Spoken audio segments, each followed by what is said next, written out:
लोग video clip 4 में वर्ग 9 से केमिस्ट्री में डिफ्यूजन के बारे में स्टडीज करेंगे। डिफ्यूजन कंसेप्ट हमारा है डिफ्यूजन। डिफ्यूजन क्या होता है? अलगाव, the spreading out and mixing of a substance. The spreading out, इसमें स्प्रेडिंग आउट होता है और सब्सटेंस क्या होता है? मिक्सिंग होता है, मिश्रित होता है। The spreading out and mixing of a substance with another substance, जो एक सब्सटेंस किसी दूसरे सब्सटेंस के साथ, एक सब्सटेंस किसी दूसरे सब्सटेंस के साथ मिक्सिंग मिश्रित हो, एक सब्सटेंस किसी दूसरे सब्सटेंस के साथ स्प्रेडिंग आउट हो। किसके कारण? तो ड्यू टू द मोशन, गति के कारण ऑफ इट्स पार्टिकल्स, उसके पार्टिकल जो होते हैं मोशन के कारण एक सब्सटेंस के पार्टिकल किसी दूसरे सब्सटेंस में मिक्सिंग हो जाते हैं, स्प्रेड आउट हो जाते हैं। इसी घटना को, इसी फेनोमेनन को हम लोग डिफ्यूजन बोलते हैं। तो साफ शब्दों में हम लोग डिफाइन कर दिए डिफ्यूजन को कि the spreading and mixing of a substance with another substance due to the motion of its particles is called diffusion. Note ध्यान रखिएगा कि diffusion is fastest in gases. सबसे अधिक डिफ्यूजन जो है, अलगाव जो है गैस में होता है। सबसे तेजी से डिफ्यूजन जो है गैस में होता है। और सबसे स्लोएस्ट जो है, मंद गति से जो है डिफ्यूजन जो है वो सॉलिड में होता है। तो हम कह सकते हैं कि डिफ्यूजन जो है सबसे फास्टेस्ट गैसेस में होता है, उसके बाद लिक्विड्स में होता है और ठीक उसके बाद सबसे कम जो है सॉलिड्स में होता है। तो diffusion in fastest in gases and slowest in solids. किसी को कोई दिक्कत? The rate of diffusion increases on increasing the temperature। जैसे जैसे तापमान को हम लोग बढ़ाते हैं, जैसे जैसे हम टेम्परेचर को इंक्रीज करते हैं, तो डिफ्यूजन का रेट भी क्या होता है? इंक्रीज होता है। ये सबसे खास बात है।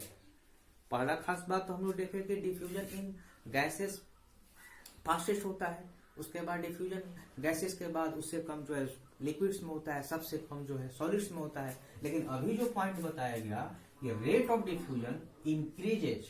रेट ऑफ डिफ्यूजन कब इंक्रीज करेगा, कब बढ़ेगा? जब तक हम उसका टेम्परेचर को इंक्रीज नहीं करते हैं, तब तक वो सब्सटेंस ढंग से जो है डिफ्यूजिंग सब्सटेंस नहीं बन पाएगा।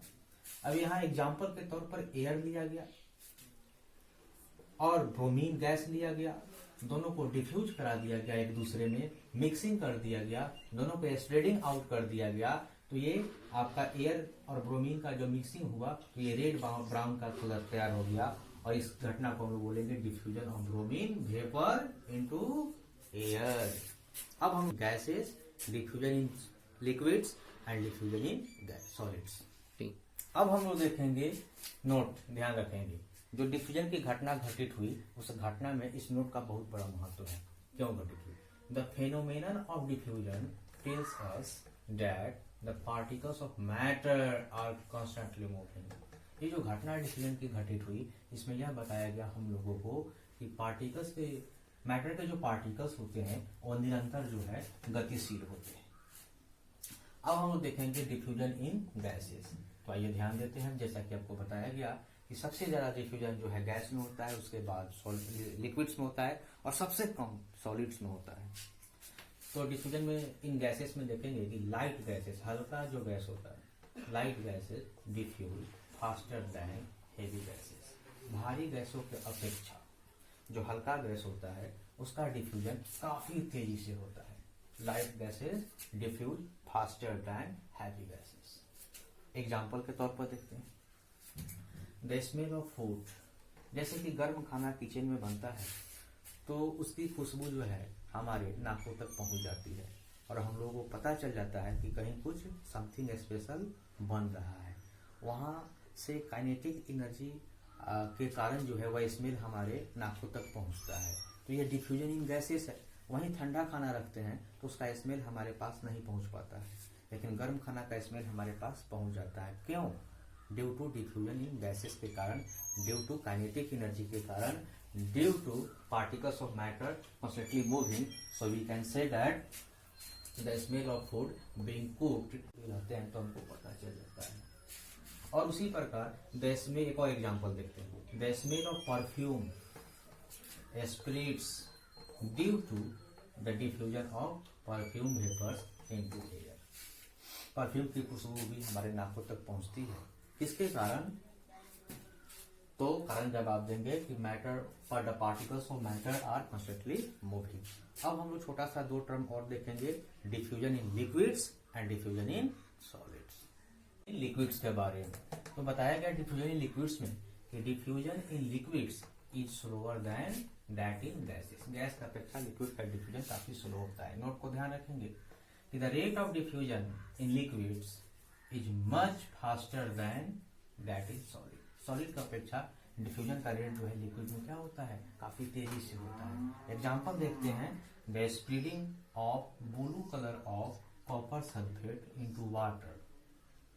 The spreading of blue colour of copper sulphate into water due to the diffusion of copper sulphate particles into water. ये जो था पहला एग्जांपल था डिफ्यूजन इन लिक्विड्स का। अब हम लोग देखेंगे डिफ्यूजन इन सॉलिड्स। अब हम लोग देखेंगे डिफ्यूजन इन सॉलिड्स। तो डिफ्यूजन इन सॉलिड्स में बताया गया कि diffusion in solids is a very very slow process. काफी धीमी गति से ये प्रोसेस होता है, बहुत स्लो होता है, बहुत स्लो होता है।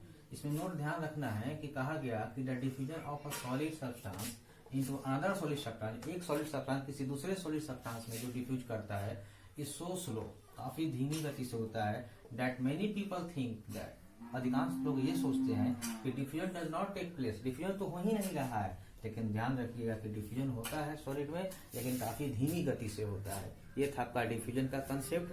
होमवर्क में आप लोग क्या कीजिएगा, जो अभी आपको पढ़ाया गया उसी को टू अंडरस्टैंड समझ कर ध्यान से आइएगा, जो डाउट होगा वो कमेंट कीजिएगा। और बस आज के लिए इतना ही, दैट्स ऑल, विद थैंक्स।